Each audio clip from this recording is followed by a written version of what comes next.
Welcome back to Night Watch. Today we're doing something a little bit different and something that is kind of exciting. We got a hold of someone who is intimately acquainted with Echo Dawn, and this is the first ever, at least that we're aware of, speedrun. And again, because it's the first one, there may be faster ways to get through it or various other things like that. But this first run at it is pretty interesting and pretty fun, and it's pretty long. So we've got kind of like 8 hours ahead of us. But there's a lot of cool things that he reveals with secret knowledge about the game and things that you can watch for when he goes into certain caves, certain hidden walls, and other things like that. Also, what weapons he's using, classes, and so on. Very cool guy, and I think you're going to enjoy this playthrough. So let's get right to it. Alright, so this is the first part of my playthrough. One of my friends asked me to do a quick run through of the game, so I'm going to be trying to do a run through as fast as I can. So I was thinking about what kinds of party makeup I could go with, and I finally decided on a bard, a druid, a mystic, and a ninja. It's a little bit weak on the tanking department, but I should be able to go through monsters pretty quickly, so hopefully the damage that I do will make up for it.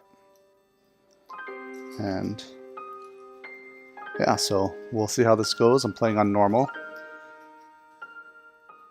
and just watching the intro scene. Gotta make sure you can tab through these menus as quick as you can. And the tutorial battle is going to be coming up, but I'm not sure. I'm going to skip it, even though it is good EXP. I mean, you can level up to 2 right off it, but it will take time to go through all the menus, so I think I'm just going to skip it. It's probably worth getting these first treasure chests, so I'm going to go for that. See, I realized I already forgot something.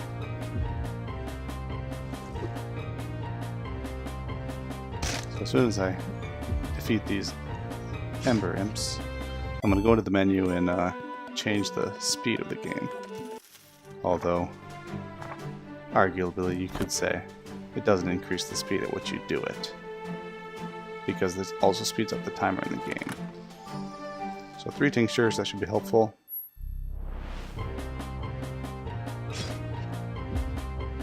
Quickly defeat these monsters. See, now the battle's going much faster, which is nice.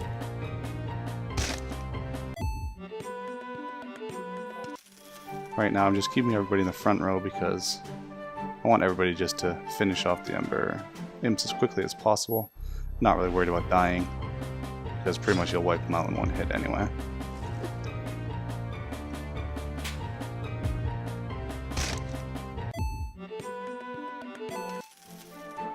Got some extra gold, that's nice. Equip the cloth gloves, I'll probably put that on my ninja.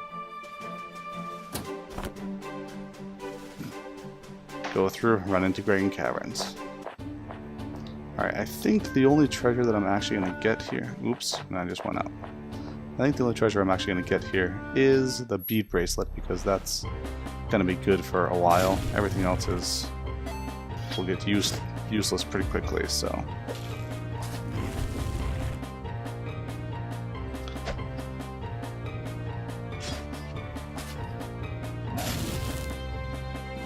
Gotta love the Mystics negating the first ability.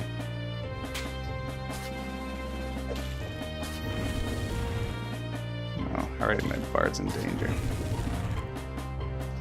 It's alright, this shouldn't be a problem, and this will level us up to level 2, so that'll be alright. That'll max out our hit points again. And our magic points, although we didn't really use any magic, but... Okay, so my bard, I'm going to want to just put all in dexterity, and I'm going to put all in intelligence for my druid and mystic, and then all agility for my ninja.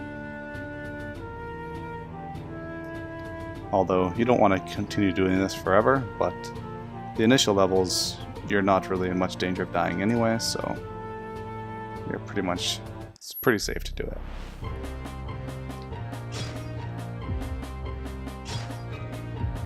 It's definitely worth it for the extra damage that you'll end up doing.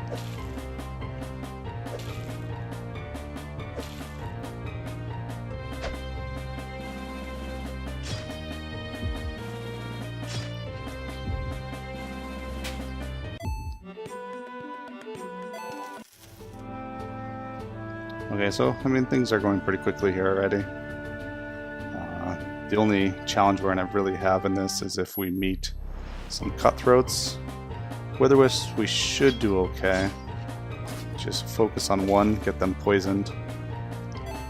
We're going to have to use Terramancy here because these things do get pretty nasty.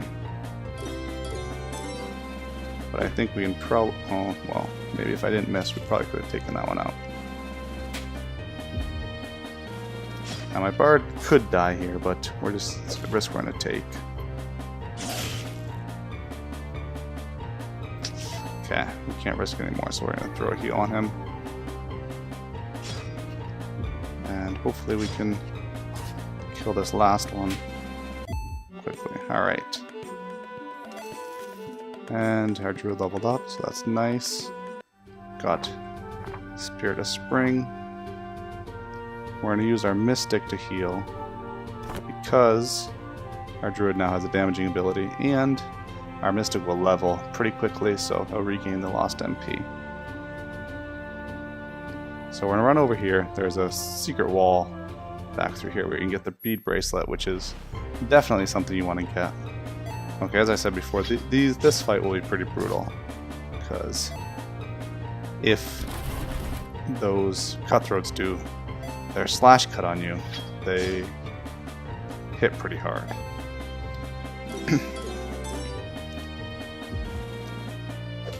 Terramancy and poison is doing good against them though, so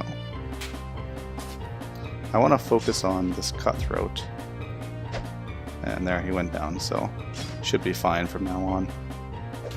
The hobgobs can do damage, but I think in general the cutthroats are worse. And I just stole a Staff of Stone, which is very nice because I'm going to equip that on my druid. Still dumping just all our points into damage. Oh, apparently druid. Oh, that was my Mystic, that's why.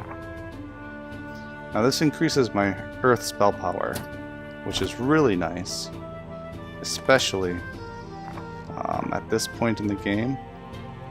When I use Terramancy in this cave, my Earth damage will be really high, because Terramancy in caverns does Earth damage.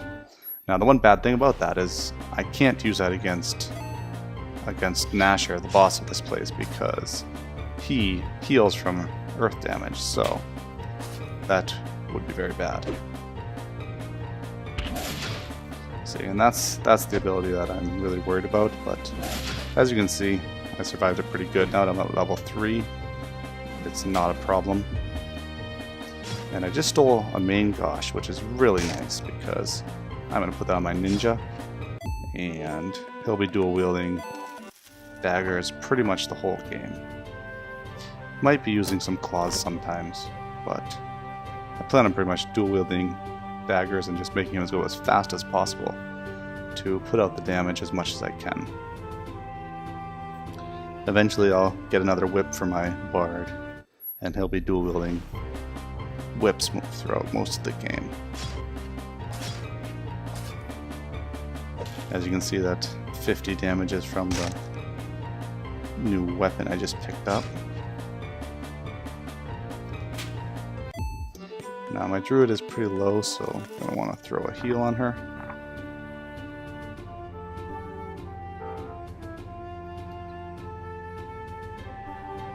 Okay, should be all set now.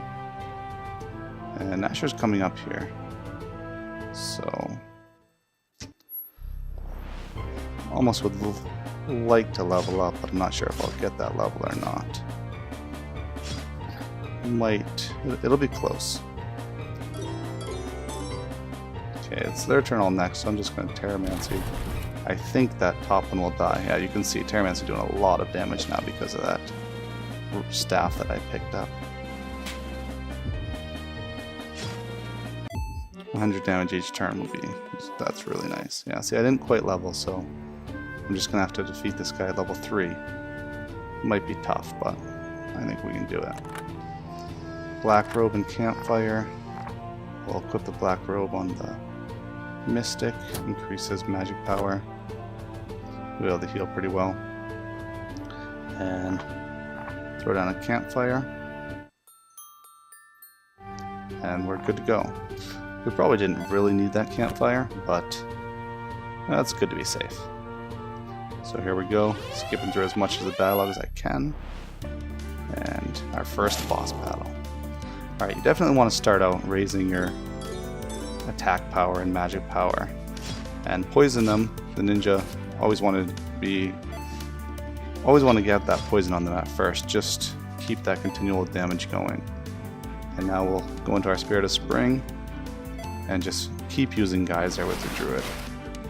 Does pretty good damage. And not only that, but because he's in Spirit of Spring form, each turn the Bard and the Mystic will be gaining 10% HP. Very useful. So now that he's poisoned, I'm going to use Dragon Fist. As you can see, the damage wasn't much better, so well, I should have used Geyser there with my Druid, but it's alright. I'm going to heal my Druid with my Mystic, keep him high in health, so that way he will be doing the most damage with Geyser. And as you can see, Thnasher's immune to stun, which is unfortunate, but we can make it through anyway. He doesn't pose much of a problem. His Chompers might do some damage. I probably should have healed my Druid. Ooh, that was close. One critical, but you're pretty close to dead. Oh, there's his Bone Shield. I'll do a lot less damage now with my physical attacks, but we're just going to keep slowly doing damage until he dies. I'm going to renew, just that critical worried me a little bit too much, and oh well, there he goes, died to the poison. Sweet, gets lots of stuff. Level up a few times. Okay, I'm going to put 1 point into agility and stamina now. Starting to think about that. Going faster and having more hit points is always nice. Still working on mainly agility for my ninja, because she will be going fast and she is using daggers, so that's what we want to be doing. Agility helps the damage of daggers at a 50% rate, which is nice. Okay, we're just going to burn our area here. So these things should die pretty quickly.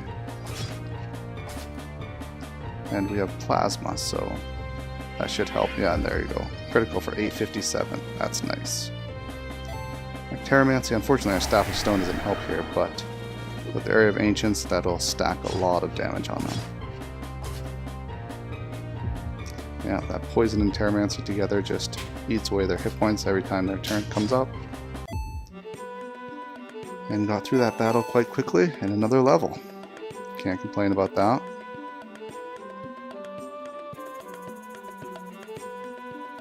Okay, we're going to start slightly distributing points here.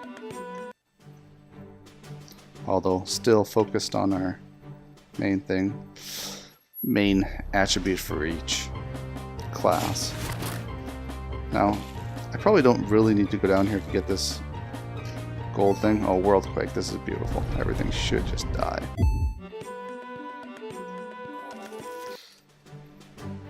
I don't really need this treasure chest, I don't think, but